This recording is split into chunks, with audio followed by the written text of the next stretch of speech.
Surmonter le traumatisme d'une série de viols pour réaliser contre vents et marées son rêve implique une discipline personnelle doublée d'une détermination sans réserve. C'est le premier enseignement inspiré de Lisa Prudy, auteure de l'ouvrage Une histoire taboue, tome 1, paru aux éditions des presses panafricaines, dont la dédicace a eu lieu le 8 décembre dernier à Douala, lors des rencontres de la diaspora Omboa, organisées par le Haut Conseil des Camerounais de l'extérieur. Traductrice de formation et diplômée de l'Université de New York, Lisa Prudy est coach certifiée en développement personnel et experte immobilier agréée dans 7 États, aux États-Unis d'Amérique, où elle réside. À travers une histoire taboue, Lisa Prudy a franchi le Rubicon pour raconter son histoire et lever le voile sur des questions d'abus sexuels dans le monde. C'est donc d'une personnalité atypique, originaire des Bamboutos dans l'Ouest Cameroun, qui fait office d'invité d'Écho 237 ce jour. Dans l'entretien qu'elle a bien voulu nous accorder, après une causerie éducative dans ses locaux à Akwa Douala, Lisa Prudy, au-delà du livre, nous dévoile son projet national « Brisons les tabous ». Bienvenue à tous, c'est l'invité d'Écho 237. En tout cas, merci de me donner cette opportunité de parler un tout petit peu de nos travaux. Donc aujourd'hui, au-delà d'une conférence, c'était plus une causerie éducative. C'était une rencontre stratégique, on va dire une réunion stratégique pratiquement, parce que nous, en fait mon équipe et moi, et toutes les bonnes volontés, les personnes qui soutiennent le combat que je mène depuis la sortie du livre Une histoire taboue, en français, Taboo Life en anglais, ces personnes se sont jointes à moi aujourd'hui pour qu'on puisse débattre de ces tabous-là, ensemble briser ces tabous les uns après les autres, et ensuite aller au-delà de parler juste, mais de passer vraiment à un plan d'action, élaborer un plan d'action qui nous permettra comme ça de démarrer une campagne dès 2024 afin que les choses ne soient plus jamais comme avant, que désormais que ces tabous-là soient brisés, que les personnes vulnérables soient sensibilisées, que les auteurs de ces actes ignobles soient interpellés de manière vraiment virulente. Donc nous avons discuté des différents points qui pourraient effectivement permettre d'avancer notre combat pour la lutte contre les violences liées au genre et de manière plus spécifique les violences sexuelles, les abus sexuels, etc. Voilà. Voilà, il faut dire que Une histoire taboue est l'intitulé de votre livre. Oui. Vous racontez votre histoire, vous l'avez dit. Tout à fait. Vous démontrez à travers cela qu'on peut se libérer du poids d'un traumatisme qui a hanté notre vie pendant des années. Dis-nous, comment êtes-vous arrivé là? Comment est-ce que j'en suis arrivée à écrire le livre ou bien... Oui, je pense qu'en réalité, pendant des années, me turlupinait l'esprit un peu, l'idée d'écrire ce que j'ai vécu. Parce que déjà, à la base, il faut reconnaître que je suis coach certifié en développement personnel. Je suis coach certifié John Maxwell. Et en tant que coach, il est important pour nous de tirer des enseignements de ce que nous avons vécu. Et de ces enseignements-là, nous devons être capables d'enseigner les autres. Et finalement, on doit également trouver le moyen d'appliquer ce que nous-mêmes nous enseignons. Et donc, je me suis dit, comme l'avait si bien dit Madame Michelle Obama, ce que vous laissez dans le monde quand vous serez parti, ce n'est pas les trésors que vous aurez amassés, c'est beaucoup plus l'impact que vous aurez laissé autour de vous. Et donc moi, je me suis dit, si ce que j'ai vécu peut permettre à la fois en écrivant, de déjà me délivrer moi-même, me libérer moi-même et entrer dans un processus de guérison, ce serait déjà à la base une bonne chose, mais en écrivant cela, en couchant cela sur papier, ça montre de manière définitive, même si je quitte ce monde, il y aura mon témoignage écrit de manière indélébile dans un ouvrage que d'autres jeunes femmes, d'autres personnes pourraient consulter et savoir comment éviter certains des pièges dans lesquels je suis tombée, soit parce que ce sont des gens qui m'aident à trouver du travail, soit pour une raison ou une autre, on fait confiance aux gens et finalement on devient une proie pour ces personnes. Donc permettre que d'autres personnes puissent apprendre de ce qui m'est arrivé, ça c'est quelque chose qui vraiment me tenait à cœur. Donc aujourd'hui, c'est un combat pour moi de pouvoir lever le voile sur ces tabous qui affectent et comme ça traumatisent les gens dans notre société. Vous avez rencontré le ministre de la Jeunesse et de l'Éducation civique. Oui. Vous lui avez demandé s'il peut vous permettre de le rencontrer afin que vous puissiez lui demander un accord pour essayer de rencontrer le plus grand nombre de Camerounais afin de les sensibiliser. Oui. On voudrait savoir si le ministre vous a ouvert les portes et qu'est-ce qui a été dit entre vous. Absolument. Les portes du ministère de la Jeunesse et de l'Éducation civique me sont grandement ouverte, mais il ne s'agit pas de moi, il s'agit de toutes les personnes comme ça qui, avec moi, sont prêtes à mener ce combat-là, le combat de briser complètement les tabous et de permettre que les personnes ne soient plus victimes de ce genre d'exactions et de ce genre de traumatisme que moi j'ai vécu. Et donc, en entrant en contact avec le ministère, le MINJEC, l'objectif c'était d'obtenir leur parrainage. Et donc aujourd'hui, clairement, j'ai un engagement qui me rassure que le MINJEC est absolument partant, prêt à nous soutenir pour les actions que nous menons. D'ailleurs, au niveau du ministère, il y a carrément une direction qui est spécifique, qui accompagne les actions menées par la diaspora, et c'est le Paris Jeudi. Et donc, à ce niveau-là, M. Epokor, qui est en permanence en échange avec nous de la diaspora, il s'est montré très, très disposé à nous accompagner de manière stratégique sur le terrain, une fois que nous allons démarrer ce projet qui a pour but, effectivement, de vraiment ratisser large, de couvrir tout le territoire, les 10 régions du Cameroun, et de toucher un maximum de personnes, les sensibiliser, les informer, leur donner une opportunité pour pouvoir s'exprimer, parce qu'en fin de compte, ce ne sera plus un tabou quand on en aura parlé. Et c'est pourquoi, entre nous ici aujourd'hui, quand on se retrouve, il est question pour nous de voir comment est-ce qu'on pourrait implémenter ces stratégies-là. Donc aujourd'hui, la question ne se pose plus. Nous avons complètement le soutien indéfectible du ministère de la Jeunesse et de l'Éducation civique, et nous en sommes heureux.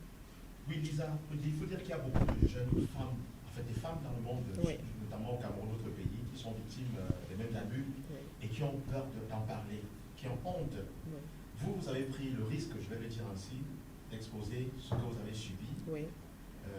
Est-ce que vous ne vous êtes pas dit un moment, en le faisant, ça va peut-être plutôt m'attirer davantage plus en lui? Il faut dire que cela m'a traversé l'esprit. Et c'est la raison pour laquelle il m'a fallu autant de temps en réalité pour publier le livre. Parce que tu te poses des questions, tu te dis, quand je vais parler de ce que j'ai vécu, est-ce que je ne vais pas m'attirer, par exemple, les regards des personnes qui chercheront à m'humilier, à m'insulter et donner l'impression que moi, la victime, en réalité, c'est ma faute d'avoir vécu ce que j'ai vécu. Parce que ce que je ressens, c'est ce que beaucoup de victimes à qui j'ai parlé également ressentent. C'est qu'ils ont la sensation, elles ont la sensation qu'en en parlant, en réalité, on leur en veut. Donc finalement, c'est une question que je me suis posée. Mais je me suis dit, est-ce que je vais laisser ce que les gens vont dire ou penser être la raison pour laquelle je ne vais pas publier ou alors rendre disponible un ouvrage comme celui-là qui pourrait aider justement de nombreuses jeunes femmes là dehors à se protéger et éviter cela. Donc je me suis dit, je vais me mettre un tout petit peu en retrait. Et donc en réalité, aujourd'hui, moi, sur la pyramide de Maslow, je n'ai plus de besoins physiologiques. Et franchement, peu m'importe ce que les gens peuvent penser. Et ce qui est important pour moi aujourd'hui, c'est vraiment un désir de réaliser quelque chose de grand qui puisse avoir un impact dans la vie des autres. Et c'est ça qui me rend heureuse. Et peu importe ce que les autres penseront, les obstacles qui pourront se placer sur mon chemin, c'est un combat que je m'engage à mener jusqu'au bout. Oui, avant que mon confrère ne continue avec sa question, vous avez dit dans l'une de vos sorties que l'objectif pour vous n'est pas de vous venger, oui, mais plutôt de sensibiliser déjà les jeunes filles qui peuvent être victimes oui, de la même chose que vous, oui, ou alors ces bourreaux-là qui sont autour de ces jeunes filles-là tous les jours. Tout à fait. Est-ce que pour également savoir, est-ce que parmi vos bureaux, il y en a qui ont entrepris peut-être des démarches ou intenté des démarches dans le but de vous demander pardon pour ce qu'ils ont fait? Ouais. C'est une très bonne question. Aucun d'entre eux, et ça ne me surprend pas, simplement parce qu'on est dans une société où les gens vivent complètement dans l'impunité et se disent que, quels que soient les actes qu'ils posent, ils peuvent s'échapper. Mais le but aujourd'hui, en sortant ce livre, c'est de faire en sorte que les choses ne soient plus jamais comme avant, qu'on n'attende pas 20 ans, 30 ans, 40 ans pour en parler, mais qu'on soit capable immédiatement, quand ce genre de choses se produit, de pouvoir avoir une attache quelque part.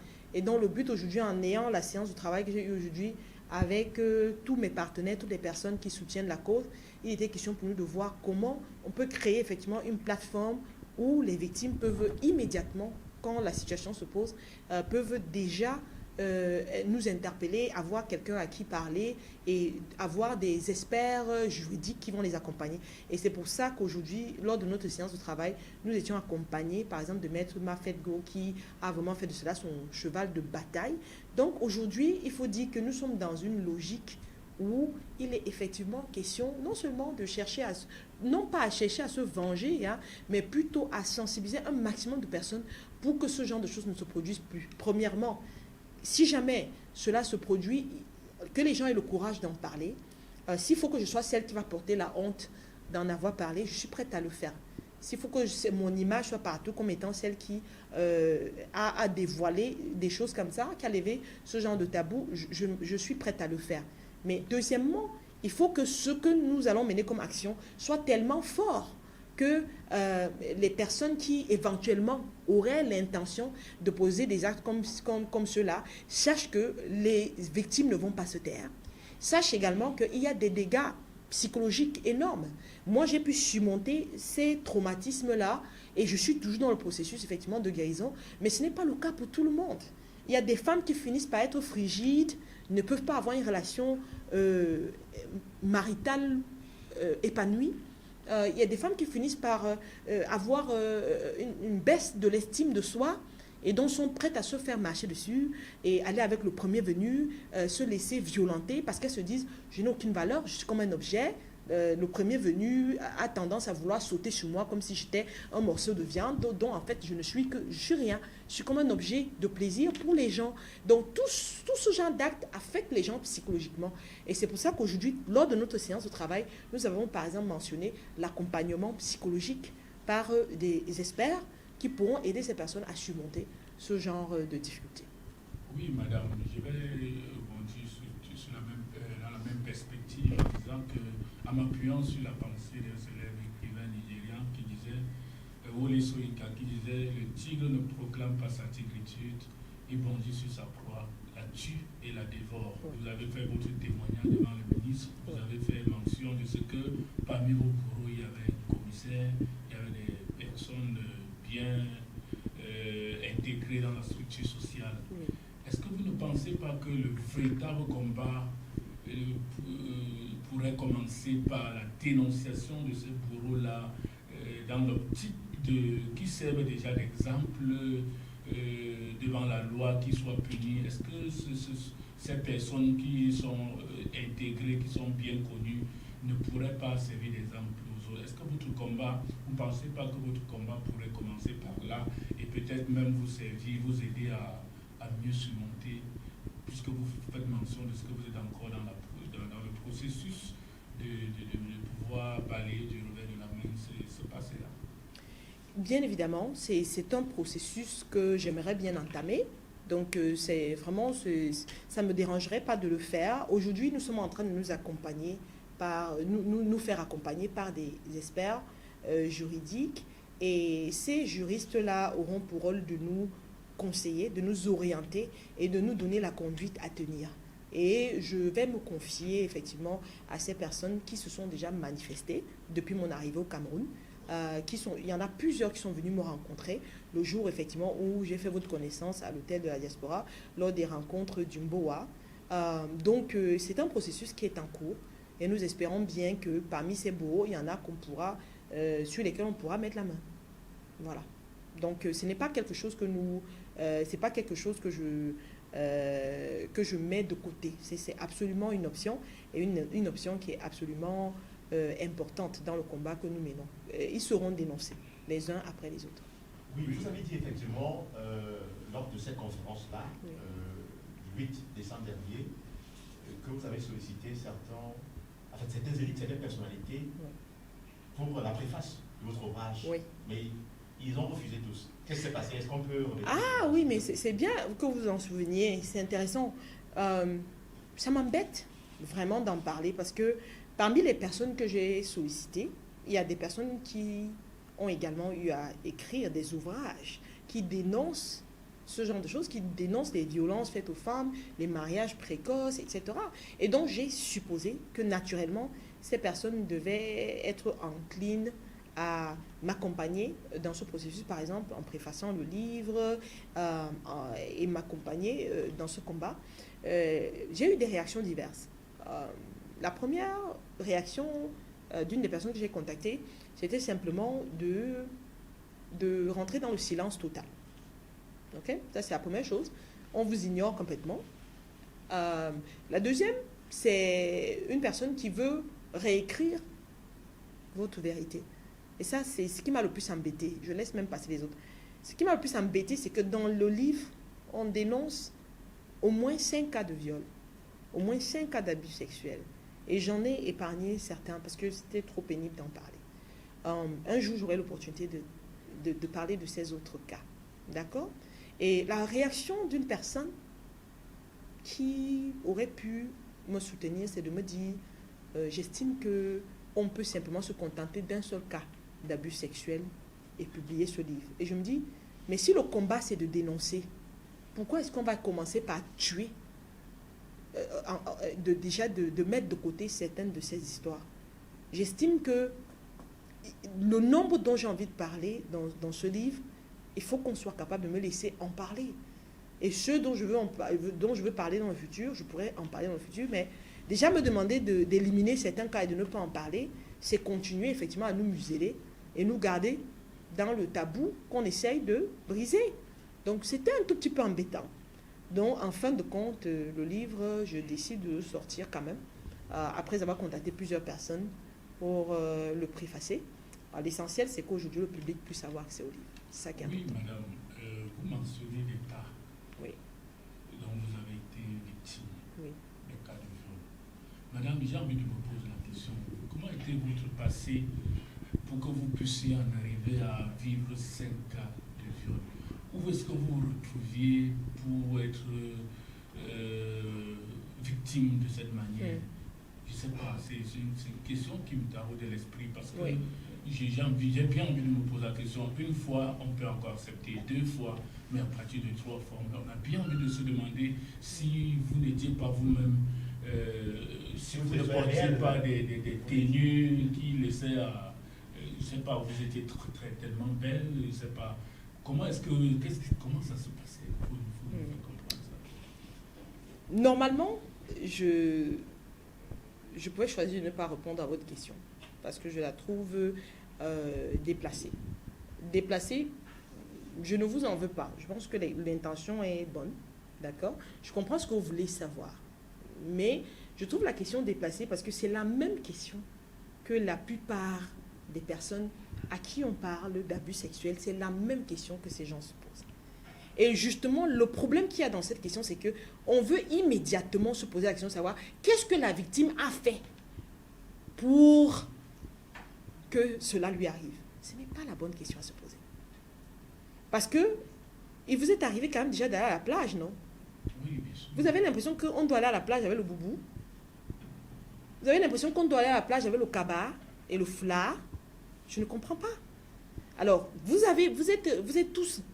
Aujourd'hui, je suppose que vous allez avoir vous avez des enfants, vous allez en avoir. Nous, c'est nous qui donnons un bain à notre enfant, nos jeunes filles. Donc, vous voulez me dire que vous allez laver votre fille de 8 ans et vous allez avoir envie de faire des attouchements à votre fille de 8 ans? Pourquoi ça ne peut pas vous traverser l'esprit? Et ça traverse quand même l'esprit de quelqu'un de normalement constitué. Vous voyez où je veux en venir? Et ça, c'est vraiment un problème. Moi, j'aime bien que vous posiez cette question parce que la question là, vous la posez, c'est exactement la question que beaucoup de personnes se posent. Mais ce n'est pas la bonne question à se poser en fait. Parce que no matter what somebody is wearing, you have to be able to have self-control. You have to master yourself. Ask yourself the question, why should I jump on this person as if the person is an animal? Les femmes ne sont pas des objets de plaisir. Même si une jeune fille passe devant vous en maillot de bain, même si elle passe devant vous nue, monsieur, vous n'avez pas souvent vu des folles ici dans la ville de Douala qui marchent nues? Je suis la seule qui sait ça. J'en ai vu plusieurs. Vous en avez déjà vu, non? Est-ce que vous pouvez trouver une folle qui est en train de marcher, qui est nue, et puis vous décidez de lui sauter dessus? Pourquoi vous ne pouvez pas faire ça? Vous comprenez que je ne sais pas comment répondre à votre question. Et ainsi qu'à toutes ces personnes là dehors à qui enfin, j'ai envie de dire, d'où vous vient l'idée de penser qu'une personne qui est victime de viol peut être coupable d'avoir donné l'opportunité ou d'avoir incité la personne à lui faire un abus sexuel. C'est impossible. C'est-à-dire qu'on ne peut même pas se dire que ça mérite même. Rien qu'à y penser. Ce nombre de cas de viol devait vous interpeller dans le sens où est-ce que ce n'est pas une sonnette d'alarme qu'on est en train de tirer? Vous savez quelles sont les statistiques? Les statistiques, vous pouvez aller en ligne regarder, c'est 736 millions de femmes victimes de cas d'abus sexuels. Et pour la plupart, dans les 736 millions de femmes, il s'agit de presque 1 milliard de personnes victimes d'abus sexuels. Allez regarder en ligne. Ça vient du site de United Nations Women, l'ONU Femmes. D'accord? Alors, donc, ce ne sont pas mes statistiques. Vous pensez que près d'1 million de femmes marchent là dehors, presque nues, et même si elles marchaient nues, les hommes ne sont pas quand même fous. Ils doivent être capables de voir une femme marcher nue et quand même traverser. De la même manière que vous marchez, vous voyez une folle qui est nue et vous la traversez. Maintenant, pour revenir à votre question en elle-même, moi je prends du plaisir à m'habiller de manière très élégante. À la fois élégante et sexy. Ça me plaît, c'est mon choix.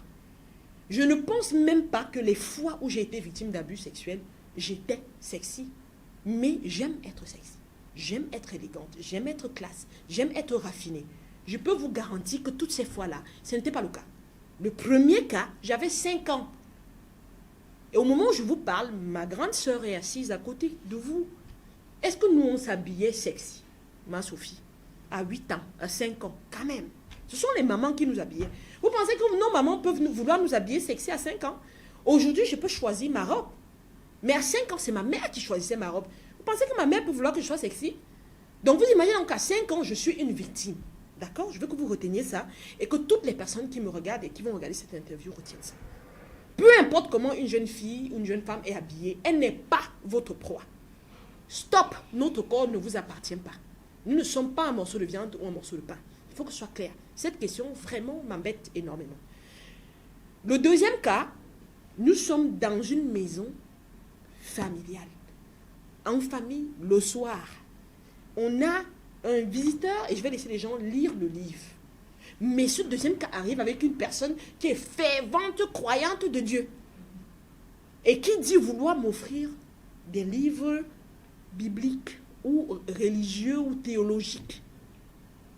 Vous pensez que quand une personne me parle de Dieu, moi qui suis fervente croyante de Dieu, vous pensez que quand cette personne me parle, ce qui me traverse l'esprit, c'est que cette personne va me faire du mal? Il a fallu que ça m'arrive pour que je comprenne que ce n'est pas parce que quelqu'un te parle de Dieu tous les jours que cette personne en réalité craint Dieu. Vous comprenez? L'autre cas, parce que vous me parlez de 5 cas comme si je m'étais levé et j'avais porté un string pour me balader dans la rue. L'un des cas, il s'agit bien d'une personne qui m'a aidé à trouver un emploi. Cette personne me voulait, m'a fait du bien en me trouvant un emploi, n'est-ce pas? Je vis dans une difficulté dans ma famille où j'ai besoin d'aider ma famille. Donc quand quelqu'un me trouve un emploi, cette personne est comme un sauveur pour moi. Vous êtes d'accord avec moi, non? Donc sur la base du fait que cette personne me sauve de ma souffrance et m'aide à trouver un emploi, vous pensez que je ne vais pas faire confiance à une personne comme celle-là? Mais il a fallu que je fasse confiance à cette personne, que cette personne soit capable de mettre une drogue dans ma boisson et abuse de moi pour que je me rende compte que une personne peut te faire du bien aujourd'hui. Cette personne peut t'aider à trouver un travail. Cette personne peut même t'aider à trouver un mari. Cette personne peut même t'aider à trouver une inscription dans une bonne école. Ça peut même être ton enseignant qui t'aide à avoir une bonne note. Ça peut même être ton répétiteur, quelqu'un qui veut t'aider à faire ça, réaliser tes rêves. Tu peux être mannequin, la personne te dit, je vais te mettre sur les grands podiums. Tu peux être artiste, la personne te dit, je vais t'aider à produire ce que tu fais. Cette personne te fait du bien. Mais est-ce que cette personne te veut vraiment du bien? Au fond de cette personne. Est-ce que je peux savoir ça? Je comprends, madame. Donc, non, permettez que je termine. Donc, sur ce cas, vous comprenez que cette personne m'aide à trouver du travail. Mais vous pensez que je suis sexy au moment où je rencontre cette personne? Je suis en cabas au moment où je rencontre cette personne. Donc, ça n'a rien à voir. La tenue n'a rien à voir. J'aimerais que toutes les personnes qui vont nous regarder aujourd'hui, et je peux continuer sur les 5 cas pour vous donner encore plus d'exemples. Donc, c'est pour vous dire que il faut qu'on arrête de penser dans cette société que cette personne qui est victime d'abus sexuels a dû faire quelque chose qui a poussé le bourreau à poser cet acte-là. Il faut que ce soit clair aujourd'hui. Je vous le dis et je regarde, c'est ça ma caméra, n'est-ce pas? Je regarde cette caméra pour dire, il faut que ce soit clair aujourd'hui. Il n'y a rien qui puisse justifier qu'on abuse d'une personne. La preuve, en lisant mon livre, vous allez voir qu'il y a un héros dans mon livre. Et ce héros, c'est ce monsieur, grand homme, bel homme, brillant homme, qui a réussi dans sa vie. Chez qui j'étais prête à aller me marier à 16 ans pour sauver ma famille. Mais cet homme a été capable de me dire, je te regarde et je trouve que tu es plein d'avenir. Et je ne dois pas être celui-là qui va bloquer cet avenir-là pour toi. Je pense qu'il y a quelque chose de mieux pour toi là dehors. Et je ne vais pas t'emprisonner dans un mariage dans lequel tu iras juste parce qu'il faut que tu sauves ta famille. Cette personne m'a laissé partir. Je suis allée moi-même voir cette personne. Je ne parle pas de cas de viol dans ce cas. C'est une personne que moi-même je ne peux pas voir pour dire que vraiment je suis prête à t'épouser à 16 ans parce que ma famille est dans la misère ambiante. Mais cette personne était capable de dire non. Donc vous aussi qui me regardez, soyez mes héros là dehors. Soyez capables de dire non à une jeune fille qui se jette même dans vos bras sans comprendre ce qu'elle est en train de faire. Si vous avez 40 ans, on peut compter sur vous pour être suffisamment intelligent. Et si une fille à 16 ans, 18 ans, 21 ans se retrouve avec vous, dites-vous que ce n'est pas un consentement. Vous avez la capacité de réorienter ces personnes-là. Voilà à quoi je voulais faire allusion quand je disais que cette question mérite énormément. Parce qu'il faut qu'on puisse recalibrer les pensées des gens. La victime, c'est la victime. Et apprenons à respecter et à soutenir les victimes. La victime n'est jamais la cause de sa turpitude. Voilà. Merci, madame. Je comprends donc pour conclure sur cette pensée-là que c'est peut-être le chemin que Dieu avait tracé pour vous et vous a mis à l'épreuve pour pouvoir susciter en vous beaucoup d'encouragement. Donc, je vous encourage tout simplement à mener votre combat jusqu'au bout. Merci. Et je sais que j'ai votre soutien. C'est déjà bien que vous veniez me tendre votre micro pour qu'on en parle. Ça permet qu'on puisse sensibiliser. Plus on va en parler, plus les gens vont comprendre que si une femme ne t'a pas donné son consentement, tu ne dois pas la forcer à avoir des rapports avec toi. Parce que les femmes qui sont seules, vous, tous les jours, les hommes nous disent « Oh, il y a plus de femmes que d'hommes ». Ça veut dire qu'il y a beaucoup de femmes là-dehors qui ont besoin d'un homme. Pourquoi vous ne pouvez pas chercher une femme qui a besoin d'un homme et laisser les enfants des gens grandir? Il est impératif que vous fassiez ce que vous êtes en train de faire maintenant, qui est vraiment de sensibiliser, de tendre votre micro à ces victimes-là. Et je sais que je vais compter sur vous pour ce combat que nous avons commencé, mon équipe et moi. Et je vous en remercie. Voilà, beaucoup d'encouragement, madame. Il faut dire que vous êtes une des premières à pouvoir vous engager dans la voie de la dénonciation de ce genre d'abus dont sont victimes les femmes, parce que c'est... Dans notre société, c'est récurrent, ça il faut le dire, mais beaucoup n'osent pas parler, comme je le disais tantôt. Le ministère de la Jeunesse qui a décidé justement d'être votre parent, vous l'avez dit.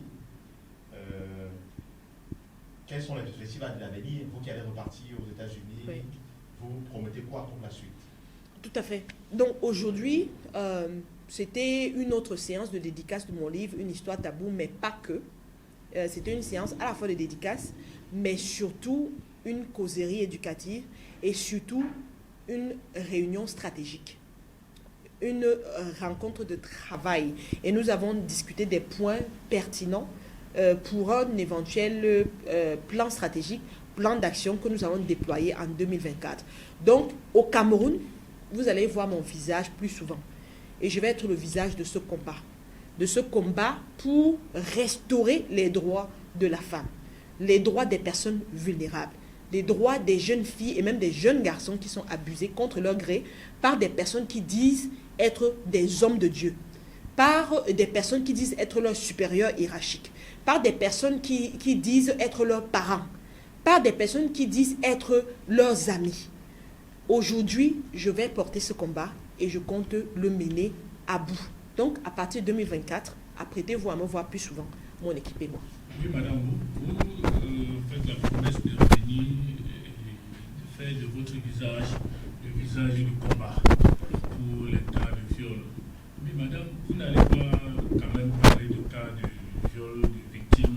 sans que je ne vous demande de parler, de mentionner le cas de cette jeune enseignante qui a été assassinée par son mari suite de violences conjugales. Elle était enseignante d'anglais au lycée de Nilon, de Passy. Oui. Nous sommes à Douala, dans l'arrondissement de Douala 3e. C'est sûr. Alors, qu'est-ce que vous dites de ce cas-là? Est-ce que vous n'allez pas également mentionner, mener un combat pour ce qui est de la violence conjugale? Cette histoire me fend vraiment le cœur parce que, premièrement, une enseignante, c'est une personne qui, en réalité, entreporte un sacerdoce. C'est un gros sacrifice d'être enseignant dans notre pays. Les enseignants ne sont pas bien payés. Donc, être enseignant, déjà, c'est un engagement de faire pratiquement du bénévolat toute sa vie pour aider les autres enfants à réussir dans la vie. Donc, pour une personne qui est là au service de lui, qu'une personne comme celle-là soit victime, et quelle que soit même la personne et quel que soit son métier, on ne souhaiterait jamais cela même à son pire ennemi. Et cette histoire m'a vraiment fendu le cœur. Je pense que le combat que nous menons, c'est un combat global contre toute violence liée au genre, mais aussi toute violence physique, psychologique, sexuelle. Toute violence seront dénoncées. À partir de maintenant, nous ne nous tairons plus. Et c'est pourquoi nous avons pris comme thème « Brisons les tabous ». Brisons les tabous parce qu'aujourd'hui, les femmes encore se font battre à mort dans les ménages, mais n'en parlent même pas jusqu'à ce que mort s'en suive. Parce qu'on se dit, mamie, tu vas aller où? Le mariage est difficile là dehors. C'est lui qui soutient toute la famille. Maman, tu vas te retrouver divorcée. Tu veux te retrouver une étiquette comme celle-là. On a les pressions sociales de toutes sortes. Nous allons briser les tabous à tous les niveaux, y compris les violences conjugales, à partir de maintenant. Donc, je vous promets que mon combat intégrera effectivement les combats, les violences physiques, psychologiques également, qui sont infligées aux femmes, donc ces violences conjugales-là, mais également tout ce qui est pédophilie, tout ce qui est abus sur mineurs et autres personnes vulnérables. Donc aujourd'hui, je suis prête, je suis engagée et je ne suis pas seule. Et c'est ce qui me rend le plus heureuse, c'est que désormais, nous sommes une armée. Est-ce qu'on peut dire que nous sommes une armée? Nous sommes une armée. Je vous entends pas. Nous sommes une armée. Désormais, nous sommes une armée et tous, nous allons briser cet tabou-là. Voilà. Merci. Ok, madame, il faut dire que je vous remercie. le livre est disponible sur Amazon déjà. C'est correct. Dans le monde entier. Au Cameroun, c'est l'édition, vous l'avez acheté, c'est uniquement en ligne. En ligne, il est possible de l'acheter dans d'autres pays. Au Cameroun, nous avons le livre disponible dans nos bureaux à Douala, l'espace Keywords for Success Coworking. C'est d'ailleurs un espace à but non lucratif que nous avons mis sur pied à la suite de mes conférences de motivation au Cameroun pour aider les jeunes à sortir leur business de la mallette pour être réellement dans un endroit professionnel pour travailler et faire du networking avec les autres. Donc dans cet espace-là, j'ai des responsables qui ont le livre en stock, qui peuvent livrer partout sur tout le territoire camerounais. Donc il suffit de les contacter en allant sur notre page Coach Lisa Prudi. Vous allez voir les coordonnées et en leur écrivant, ils vont acheminer le livre jusqu'au au coin les plus éloignés du Cameroun. À Yaoundé, nous avons également la librairie des peuples noirs qui dispose de certaines copies du livre. Nous sommes pratiquement en rupture de stock du livre en français. Voilà la dernière copie. Et cette copie est même d'ailleurs la vôtre. Voilà, elle va vous être dédicacée. Mais voilà, il nous reste encore quelques copies en anglais.